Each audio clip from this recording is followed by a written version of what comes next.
Good morning friends. आज का हमारा टॉपिक है प्रॉपर्टी के रोग अधिकार। इसके पहले हमने प्रॉपर्टी के मुख्य घटक देख लिए थे और उसमें कौन सा कंटेंट कितने भाग है ये भी हमने पढ़ लिया था। चलिए शुरू करते हैं। ताम्र प्रॉपर्टी, इसके रोग अधिकार दो आचार्यों के अकॉर्डिंग अलग अलग पूछा जाता है। योग रत्नाकर ने कास बताया है, रस समुच्चय ने क्या बताया है, कुष्ठ। इसके पहले हमने ताम्र प्रॉपर्टी का कंटेंट पढ़ा था, पारद, गंधक, ताम्र और इसमें एक और चीज एक्स्ट्रा डलती है वत्सनाभ। बाकी चीजें तीन तीन भाग डलता है, वत्सनाभ एक भाग डलता है। ठीक है।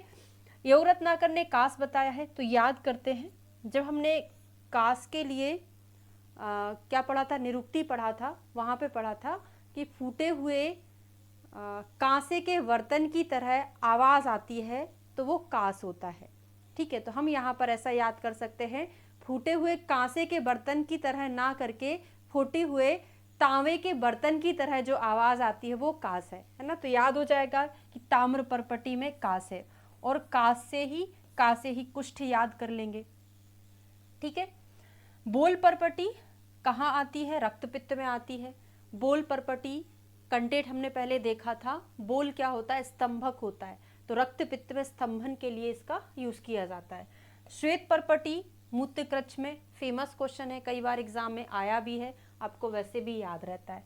मणि प्रॉपर्टी नासा रोग में, तो नासा में लड़कियां सुंदर सुंदर सी नोज रिंग पहनती हैं, किसकी, मणियों की बनी होती है, तो मणि प्रॉपर्टी कहाँ देते हैं, नासा में। सर्वेश्वर प्रॉपर्टी विद्रधि, विद्रधि में क्या होता है, पस भी रहता है, थोड़ा ब्लड भी रहता है, कुछ एक्स्ट्रा चीज़ें भी वहाँ पर मिक्स रहती हैं, तो सारी चीज़ों का मिक्सअप जो रहता है वो विद्रधि में हमको मिलता है। तो विद्रधि सर्वेश्वर प्रॉपर्टी, सारी चीज़ें उसमें पाई जाती हैं।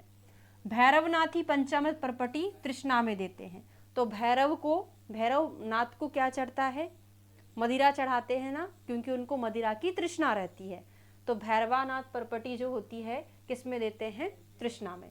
और बाकी की जो प्रॉपर्टियां हमने कल की क्लास में पढ़ा था, सभी का रोग अधिकार क्या है, संग्रहणी है भैषज रत्नावली के अकॉर्डिंग। तो आज हमारा ये प्रॉपर्टी वाला टॉपिक कंप्लीट हो गया। मिलते हैं कल रसशास्त्र के न्यू टॉपिक के साथ। Thank you so much.